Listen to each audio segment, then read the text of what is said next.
पता है कि गांधारी के श्राप के चलते जैसे ही द्वारका नगरी डूबी, श्री कृष्ण ने भी अपना देह त्याग दिया। पर क्या आपने कभी सोचा है कि श्री कृष्ण की प्रिय, उनके दिल के सबसे करीब राधा रानी की मृत्यु कैसे हुई? आखिर उनकी अंतिम इच्छा क्या थी और उन्होंने श्री कृष्ण से ऐसा क्या मांग डाला जो आज भी चर्चा का विषय है? ये एक ऐसी प्रेम कहानी है जो समय से भी परे है। ये वो बंधन है जो तन से नहीं, आत्माओं से जुड़ा हुआ है। तो दोस्तों, आज हम जानेंगे राधा रानी की मृत्यु का असली रहस्य और उनकी अंतिम इच्छा की अनसुनी मगर रोचक कथा जो आपको हैरान कर देगी। आज की वीडियो अत्यंत ही ज्ञानपूर्वक और प्रेरणादायक है, इसलिए इस कथा और इस रहस्य को समझने के लिए वीडियो को पूरा जरूर देखें, क्योंकि इस कथा को पूरा सुनने से आपका जीवन सफल हो जाएगा। तो चलिए इस रहस्यमयी कथा को शुरू करते हैं। लेकिन उससे पहले अगर आप चैनल पर नए हैं तो वीडियो को लाइक करके चैनल को सब्सक्राइब जरूर कर लें और कमेंट में लिखें राधे राधे। बरसाने की वह पुरानी पगडंडियां जहां पर कभी श्री कृष्ण अपनी लीलाएं किया करते थे, आज भी वहां एक गूंज बाकी थी, प्रेम की, हंसी की, बांसुरी की और उस दुख की जिसने युगों से प्रेमियों को जिंदा रखा है। पर इस कहानी की शुरुआत न तो बरसाने की उन गलियों से होती है और न ही वृंदावन से। इस कथा की शुरुआत होती है एक कुंज से, जहां वृद्धा हो चुकी राधा अपने अंतिम समय की प्रतीक्षा कर रही थी। अब वो पुरानी वाली राधा नहीं रही, अब वो वृद्धा हो चुकी थी। उनका शरीर झुक चुका था, लेकिन आज भी उनका हृदय उसी किशोरी राधा का था जो केवल श्री कृष्ण के लिए धड़कता था। उनके चेहरे पर झुर्रियां आ चुकी थी, लेकिन आज भी जब कोई बांसुरी बजाता तो उनके चेहरे पर रौनक आ जाती, एक हंसी सी छा जाती, मानो पुरानी यादें ताजा हो गई हों। कृष्ण जब मथुरा छोड़कर चले गए, तब उनके वियोग में राधा ने न तो किसी से विवाह किया और न ही कहीं आश्रय लिया। वे अकेली ही वृंदावन के एक एकांत कुंज में रहने लगी। उनका दिनचर्या हर दिन सामान्य रहता था। वे सूर्योदय के साथ उठती और यमुना के तट पर जाकर जल अर्पण करती, जिसके पश्चात वे वापस कुटिया में लौट जाती और दिन भर श्री कृष्ण के आने का इंतजार करती, मानो उन्हें पूरा विश्वास हो कि श्री कृष्ण एक दिन उनसे मिलने जरूर आएंगे। गांव वाले राधा को साध्वी समझते थे। उन्हें उनके बारे में कुछ नहीं पता था। वे नहीं जानते थे कि वह कौन है और कहां से आई हैं, पर सभी को यह बात पता थी कि वह जो भी हो, वह अपना सब कुछ केवल और केवल श्री कृष्ण को मानती है। एक दिन राधा अपने दैनिक दिनचर्या के तहत यमुना के तट पर जल अर्पण कर रही थी। तभी उन्होंने अचानक आसमान की ओर देखा।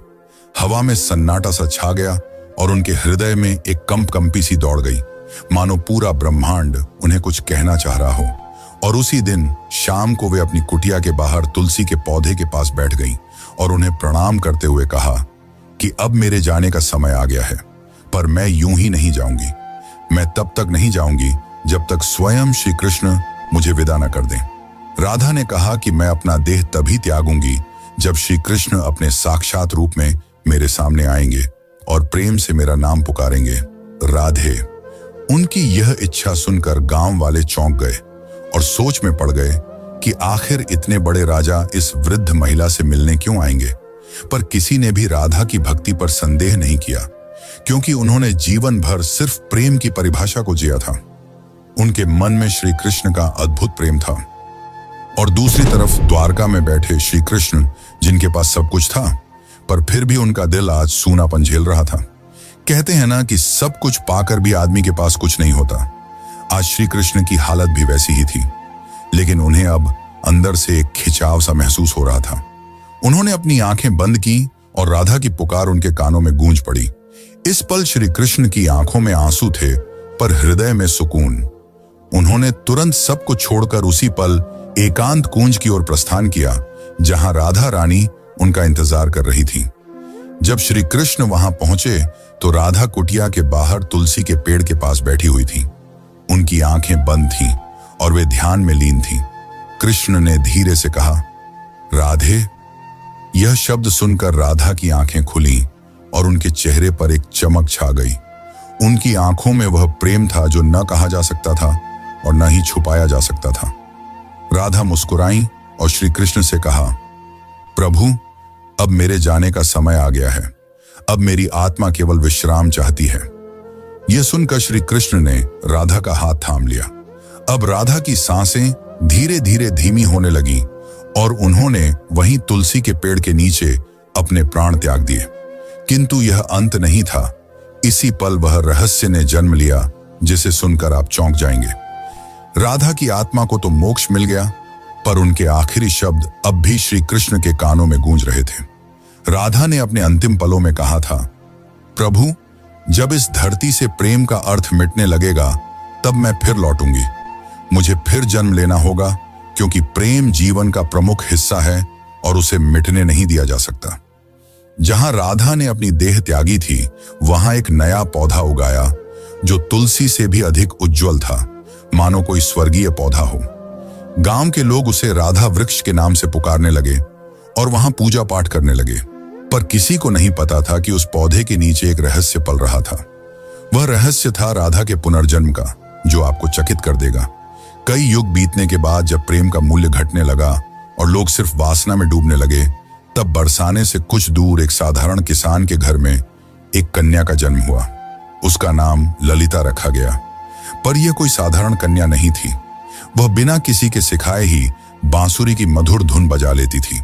उसकी बांसुरी की आवाज सुनते ही पेड़ों के पत्ते हिलने लगते और पक्षी झूम उठते। गांव के लोग कहने लगे कि यह कोई साधारण लड़की नहीं, बल्कि किसी देवी का अवतार है। वे कहते कि इसे देखकर राधा की याद आ जाती है। ललिता जब 7 साल की हुई तो एक दिन वह यमुना के किनारे बैठी थी। उसी वक्त एक संत वहां से गुजरे। उन्होंने ललिता को देखा और जब उसकी आंखों में झांका तो वे मंत्रमुग्ध हो गए। उन्होंने कहा, वही आंखें, वही चंचल मुस्कान, राधा तुम लौट आई। ललिता को अक्सर सपने में एक सुंदर श्याम वर्ण पुरुष दिखाई देता, जो कोई और नहीं बल्कि श्री कृष्ण ही थे। वे कुछ नहीं बोलते, बस बांसुरी बजाते रहते। उस बांसुरी की धुन ललिता के दिल को छू जाती। एक दिन ललिता ने अपनी मां से पूछा, मां, ये प्रेम क्या होता है? मां ने जवाब दिया, तू अभी बच्ची है, तुझे प्रेम का क्या पता। ललिता चुप हो गई, लेकिन उसकी आंखों में एक पुराना दर्द था, मानो उसने यह सवाल पहले भी किसी और जन्म में पूछा हो। जब ललिता 13 साल की हो गई तो एक दिन वह यमुना तट के पास बैठकर बांसुरी बजा रही थी कि तभी अचानक उसकी बांसुरी से अलग धुन निकलने लगी। वही धुन जो श्री कृष्ण उनके सपनों में आकर बजाया करते थे। अचानक वहां की जमीन थोड़ी सी फटी और एक मूर्ति सी दिखाई दी। ललिता ने उस मूर्ति को निकाला। वह मूर्ति एक स्त्री की थी जिसने बांसुरी पकड़ी हुई थी। जैसे ही ललिता ने उस मूर्ति को अपने हाथ में उठाया, उस मूर्ति से एक दिव्य आवाज निकली जिसने कहा, तुम लौट आई राधे। ललिता चौंक गई। आखिर यह कौन थी और क्यों उसका नाम राधे पुकारा जा रहा था? तो चलिए जानते अब आगे की कथा, जो और भी रोमांचक और रहस्यमयी है। लेकिन उससे पहले अगर वीडियो अच्छी लग रही हो तो इसे लाइक करके कमेंट में राधे कृष्ण जरूर लिखें। उस दिन के बाद ललिता का व्यवहार बदलता जा रहा था। अब वह गहराइयों में सोचने लगी थी। वो जानना चाहती थी कि वह कौन है और उसका जन्म क्यों हुआ है। आखिर क्यों उसे प्रेम और कृष्ण जैसे शब्द इतना आकर्षित करते हैं। उसी दौरान एक संत हिमालय से कई वर्षों की तपस्या कर बरसाने लौट रहे थे। जब उन्होंने ललिता को देखा तो वे स्तंभ रह गए। वह बोले, युगों पहले मैंने यही आंखें राधा की देखी थी। कन्या, तुम इस युग की नहीं हो। तुम्हारा जन्म किसी उद्देश्य से हुआ है। ललिता ने पूछा, कौन सा उद्देश्य? तब उस तपस्वी संत ने अपनी आंखें बंद कर जवाब दिया, अभी के युग में प्रेम केवल एक शब्द बनकर रह गया है। तुम्हें उसे फिर से जीवन बनाना है। अब बरसाने की गलियों में एक नई कथा जन्म लेने वाली थी। दरअसल यह कथा नई नहीं बल्कि पुरानी थी, राधा के पुनर्जन्म की कथा। अब ललिता किशोर अवस्था में पहुंच चुकी थी। अब उनके मन में विचित्र सी बेचैनी थी, मानो कोई उन्हें पुकार रहा हो। रातों में ललिता यमुना के तट पर अकेले बैठती और उस अज्ञात पुरुष की कल्पना करती जो उन्हें सपनों में दिखाई दिया करते थे। एक दिन ललिता ने अपनी मां से पूछा, मां, क्या प्रेम बिना कहे भी हो सकता है? तब उनकी मां ने जवाब दिया, बेटी, सच्चा प्रेम तो वही होता है जो कुछ कहे बिना ही हो जाए। पर ललिता तो कुछ और ही सोच रही थी। उसका हृदय उस व्यक्ति के लिए धड़क रहा था जिससे वो कभी मिली भी नहीं थी। एक दिन उस स्वामी ने ललिता को अपने आश्रम में बुलाया और कहा, राधे, अब समय आ गया है। कृष्ण इस युग में जन्म ले चुके हैं, पर इस युग में उन्होंने एक ब्राह्मण के रूप में जन्म लिया है और तुम्हें उन्हें ढूंढना पड़ेगा। यह सुनकर ललिता खुशी के मारे झूमने लगी, क्योंकि जिस पल का उसे इंतजार था वो आने वाला था। पर एक समस्या थी, ललिता श्री कृष्ण को पहचानेंगी कैसे? तब उस संत ने कहा, जब वे तुम्हारे सामने आएंगे तो तुम खुद ही उसे पहचान लोगी। पर ध्यान रखना, इस बार परीक्षा और भी ज्यादा कठिन होगी, क्योंकि अब युग बदल चुका है। अब तुम्हारा प्रेम व्यक्तिगत नहीं रहा, बल्कि अब तुम्हें लोगों और समाज का सामना करते हुए पूरे संसार को प्रेम का अर्थ समझाना होगा। अब श्री कृष्ण पुनर्जन्म ले चुके थे और एक नव युवक साधु के रूप में थे, जिनका नाम अनंतानंद था, जो लोगों को उपदेश दिया करते थे। पर कोई नहीं जानता था कि असल में अनंतानंद हैं कौन। वे जब प्रवचन देते तो प्रेम की ऐसी वाणी बोलते कि लोग रो पड़ते थे। वे कहते थे, प्रेम केवल शरीर का नहीं बल्कि आत्मा का संबंध है। प्रेम का अर्थ ही है त्याग और समर्पण। पर अंदर से वे भी अधूरा सा महसूस करते थे। वे भी हर रात यमुना के तट पर जाकर बैठ जाते और उस अज्ञात स्त्री के स्वप्न में खो जाते।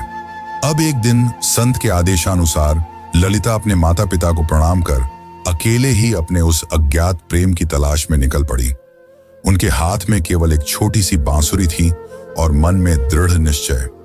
वे गांव-गांव घूमती, कभी कथा सुनती तो कभी कई साधुओं से मिलती, इस उम्मीद में कि उसे उसका प्रेम मिल जाए। पर किसी साधु में वह तेज नहीं था जिसकी तलाश ललिता को थी। एक दिन उसे एक वृद्ध महिला मिली, जिसने उससे पूछा, बेटी, तुम इधर उधर क्यों भटक रही हो? तब ललिता ने कहा, मुझे किसी की तलाश है। उस वृद्ध महिला ने ललिता में राधा सा तेज देखा और उसे सुझाव दिया, बेटी, तुम अपनी यह बांसुरी बजाओ।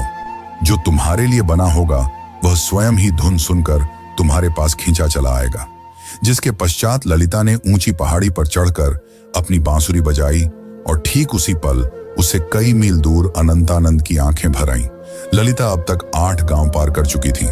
हर गांव में वह अपनी बांसुरी बजाती, मगर अब तक उसे वह नहीं मिल पाया था जिसकी उसे तलाश थी।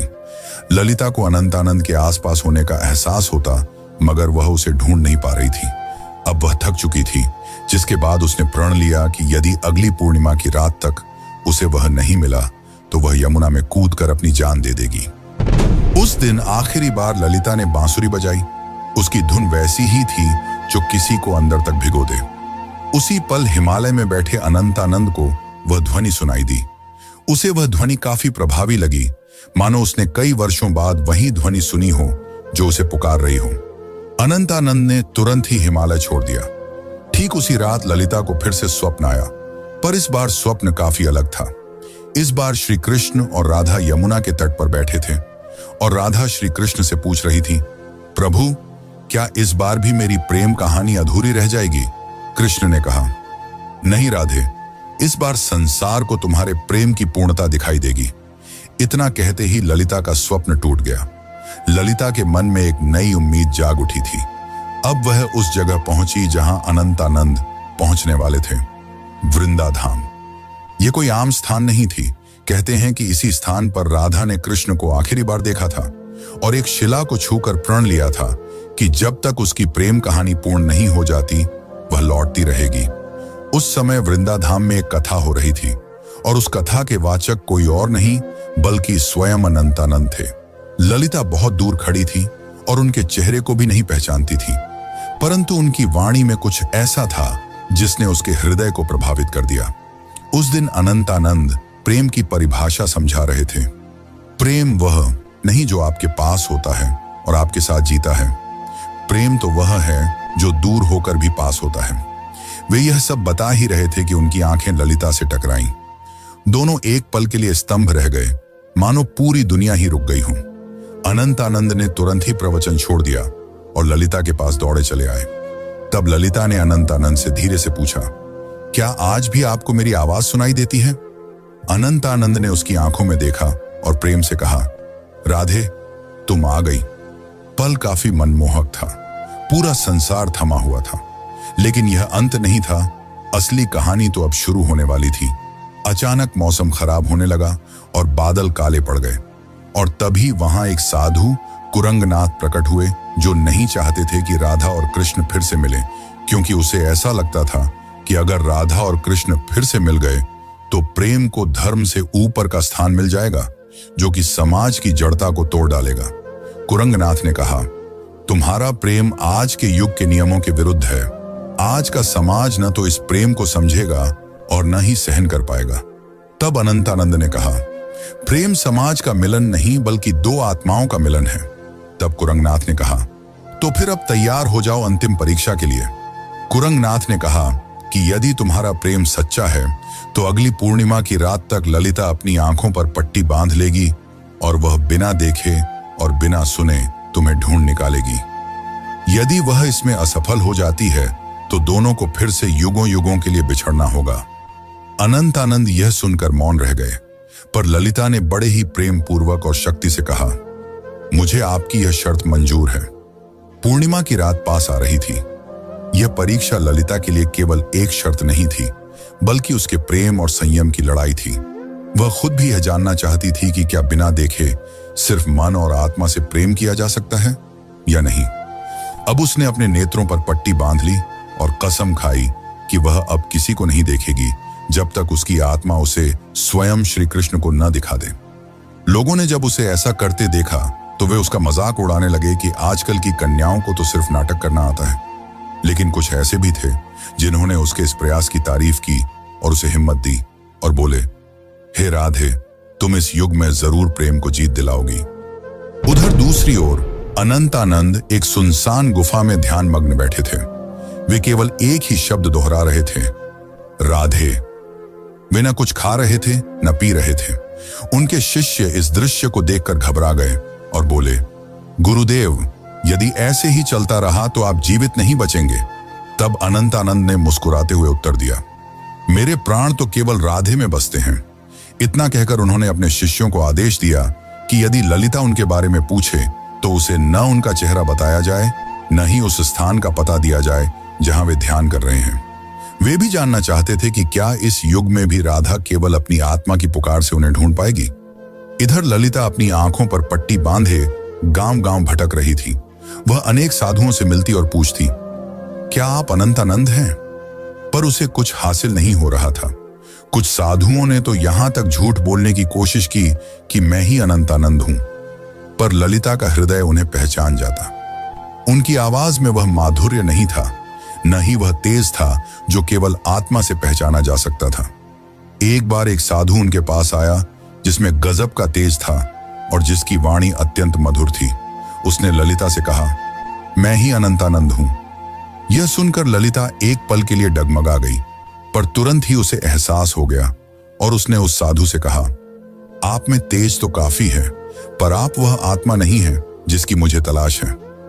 उसी क्षण उस साधु ने अपना भेष बदल लिया। दरअसल वह कुरंगनाथ ही था जिसने भ्रम फैलाने के लिए ऐसा किया था।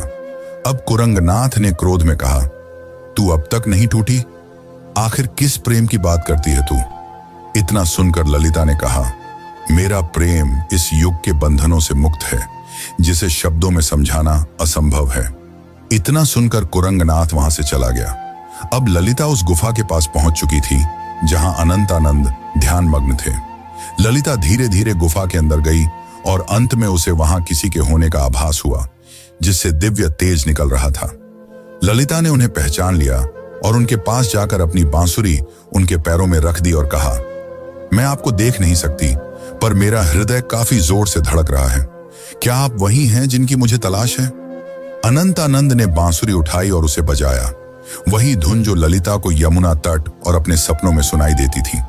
फिर अनंतानंद ने उसकी पट्टी खोली और कहा, राधे, इस बार भी तुमने मुझे तन से नहीं, केवल अपने मन और आत्मा से पहचान लिया। वे दोनों रो पड़े। उनकी आंखों में कई सालों की थकान थी जो अब मिट रही थी। तभी वहां एक साधु आए और उन्होंने कहा, राधा और कृष्ण, तुम्हारा प्रेम संपूर्ण तभी माना जाएगा जब यह समाज इसे स्वीकार करेगा। जब इस समाज के सामने तुम्हारा प्रेम सत्य और पवित्र सिद्ध हो जाएगा, तभी तुम्हारा मिलन सफल होगा। राधा ने कहा, प्रेम तो किसी समाज के बंधन से मुक्त होता है उसे किसी के प्रमाण की जरूरत नहीं। लेकिन तभी अनंतानंद ने उसे समझाते हुए कहा, राधे, अब युग बदल गया है। अब यह समाज प्रेम की परिभाषा भूल चुका है। इतना कहकर अनंतानंद ने उस साधु से पूछा, आप ही बताइए कि हमें क्या करना होगा। उस साधु ने कहा, तुम्हें इस राज्य की राजसभा में सभी के सामने अपने प्रेम को स्वीकारना होगा। तुम्हें वहां राजा, पंडित और प्रजा सभी को यह बतलाना होगा कि एक ब्रह्मचर्य साधु और एक साध्वी भी प्रेम के बंधन में बंध कर धर्म के मार्ग पर चल सकते हैं। अगले दिन वे दोनों राजसभा में उपस्थित हुए। राजा ने कहा, हम यह क्या सुन रहे हैं कि एक साधु ने ब्रह्मचर्य को तोड़ा है। इतना सुनकर अनंतानंद ने उत्तर दिया, महाराज, मैंने कोई नियम नहीं तोड़ा, मैंने तो केवल अपने प्रेम को अपनाया है। तब अनंतानंद ने प्रेम को समझाते हुए कहा, प्रेम कोई काम वासना नहीं है, प्रेम तो आत्मा का मिलन है। जब आज से कई युग पहले राधा और कृष्ण ने प्रेम किया था, तब भी समाज ने यही कहा था, और जब वे जीवन भर समाज के कारण एक दूसरे से अलग रहे, फिर भी समाज चुप रहा। इतना कहते ही ललिता भी आगे बढ़कर बोली, मैंने केवल इन्हें तन से नहीं चाहा, बल्कि मन से भी चाहा है, और अपने प्रेम को साबित करने के लिए मैंने कड़ी परीक्षा भी दी है। और इसी दौरान ललिता ने कुरंगनाथ की वह कठिन परीक्षा के बारे में सबको बताया। इतना सुनकर राजा और सभा मौन रह गए। को राजा के फैसले का इंतजार था। राजा ने कहा, जब मैं छोटा था तब मेरी माँ मुझे राधा और कृष्ण की अमर प्रेम कहानी सुनाया करती थी, और जब मैं उनसे पूछता कि आखिर उन्होंने विवाह क्यों नहीं किया, तो मेरी माता चुप रह जाती। आज जाकर मुझे यह बात समझ में आ रही है कि विवाह तो समाज का नियम है, पर प्रेम आत्मा का। इसीलिए मैं इस प्रेम को स्वीकार करता हूं। तब से प्रेम की एक नई परिभाषा लिखी गई, और कई युगों पश्चात राधा और कृष्ण का मिलन फिर से संपूर्ण रूप से हो पाया। दोस्तों, अब हमारी कथा यहीं पर समाप्त होती है, लेकिन अगर आपको यह कथा अच्छी लगी हो तो कृपया करके वीडियो को लाइक करें और चैनल को सब्सक्राइब कर लें। यह आपके लिए तो एक पल का काम है, पर इससे हमारी काफी मदद हो जाती है। धन्यवाद।